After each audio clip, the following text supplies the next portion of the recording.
Will Boris be good or bad in Bendy and the Ink Machine Chapter 3? Hey yo prodigies, ProdCharles here, and in this video I'll be discussing Bendy and the Ink Machine Chapter 3. This one will discuss whether Boris will be good or bad, so make sure you watch this video all the way through so you know what's going on. If you would like more horror game discussions, theories, and secrets, remember to subscribe and tap that bell, as on top of the many theories I've already made, there will be more to come. And if you cannot watch this video all the way through right now, remember to tap Add To and select Watch Later to save your progress, or just do it for fun. So, what's going on? At the end of Chapter 2 of Bendy and the Ink Machine, we see that Boris, the wolf cartoon character in BATIM, walks out in front of Henry, the main character. This is a big shock because Boris was actually seen very clearly dead in Chapter 1, and we know that he is dead because he looks to be lifeless and has X'd out eyes. It's really a Frankenstein-like scene. Boris also has a split open chest and apparently is missing its insides. And when turning the ink machine on, ink splits out of Boris's chest, indicating that something is clearly not going right in Boris's body, and Boris was definitely not going to go anywhere. Some prodigies have mentioned that Boris can't be dead because by cartoon logic, cartoons never die, and they also don't need things like hearts and lungs to survive, and to that I say there's just too much information to show otherwise. If they don't need hearts and lungs to survive, Boris wouldn't be still and lifeless on the table. He would be jumping around doing crazy cartoon things. Perhaps Boris would have jumped back to life when the ink machine was powered back on, because we do know that some ink would have flowed through his corpse, so to that end I believe that Boris was well and truly dead. Now as a result, many Bendy fans and prodigies alike are excited for the return of Boris the Wolf and are all wondering whether Boris will help out or not. Despite Boris not being around for pretty much all of the game except dead in Chapter 1 and the short appearance at the end of Chapter 2, there's a lot to say about this cartoon. Most of this comes from teasers released by the Meatly, but there are other things based on the story that will help us understand Boris too. Let's look at 7 things to consider to figure out whether Boris will help us. We don't know exactly who Boris is friends with. I see many prodigies assuming that Boris is Bendy's friend, but we do not know Boris's roles in the cartoons as that was not shared with us up until Chapter 2. Remember that we shouldn't judge a book by its cover, and even if Boris is a cute character, we shouldn't assume that he can't be evil as a result. Of course, even if Boris is friends with Bendy, it could go either way. Boris could help Bendy from the start, or Boris could help Henry so that Bendy could be brought back to normal. Hopefully, Bendy's ink form is not what they would consider normal. 2.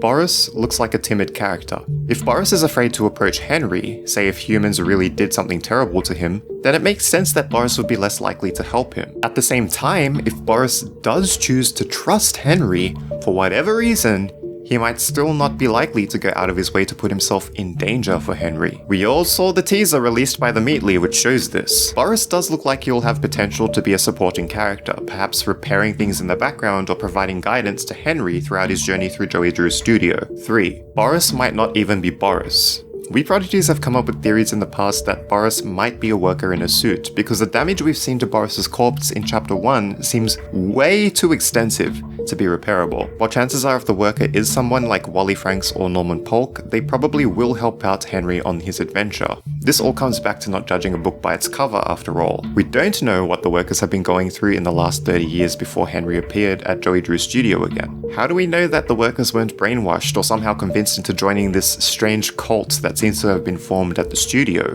Whatever happened, we have to be cautious. 4. Boris might be Sammy. This is kind of like point 3, but we consider the worker transformation theory to be true. For anyone unfamiliar with the worker transformation theory, it basically shows that each of the 3D cartoons would be one of the workers at the studio, and the cartoon that the worker represents depends on the item that they donated to the gods to help Joey Drew perform his rituals. Remember Wally Franks talks about this in his recording in Chapter 1. It pretty much carefully considers evidence from the game linking each worker to a cartoon they may have been transformed into in these rituals. There's also a teaser which suggests that Sammy might be Boris, as we can see Boris's foot near the ink puddle that Sammy was turned into in Bendy Chapter 2. If Boris is Sammy, this could be bad. Unlike the other cases, we have a lot of evidence that Sammy wanted to sacrifice Henry to Bendy. If Sammy has control of Boris, this could be a big problem for Henry. However, if Sammy's body is encased within Boris and is there only to help keep Boris alive, then Boris might have his own personality that Henry will have to deal with. 5. Alice Angel will most probably make an appearance in Chapter 3. We can't ignore the many references to Alice Angel, which suggests that she will help shape the story of Bendy and the Ink Machine. Throwing in another character will affect how all of the other characters will interact with each other and their relationships. Alice Angel helping Henry could affect whether or not Boris helps, as we don't know their relationship yet either.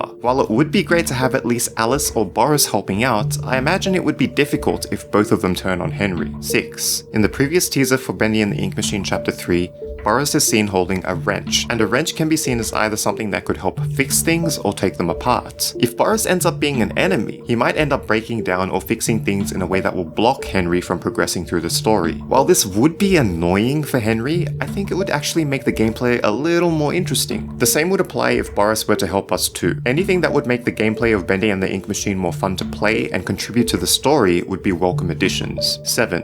This is probably one of the biggest pieces of evidence that might suggest which side Boris will take. The Meatly, the developer of BATIM, has tweeted in the past asking about whether sheep and wolves get along. We know that Sammy Lawrence, the music director at Joey Drew's cartoon studio, would often call Henry a sheep, especially when he uses Henry as a sacrifice for Bendy. As Boris the Wolf is, well, a wolf, it would make sense that the tone of this tweet would tease at Boris betraying Henry. After all, it wouldn't normally make sense that sheep and wolves get along in nature, making this ambiguous tweet by the Meatly a very interesting one to consider when discussing which side Boris will take. What do you think? Remember to subscribe and tap that bell for more interesting horror game videos. If you love horror game theories, be sure to check the description for a link to all of the theories and secrets and prodigies. I really hope that these theories help you to expand on how you think, so it can help you with your thinking in your daily lives. See ya!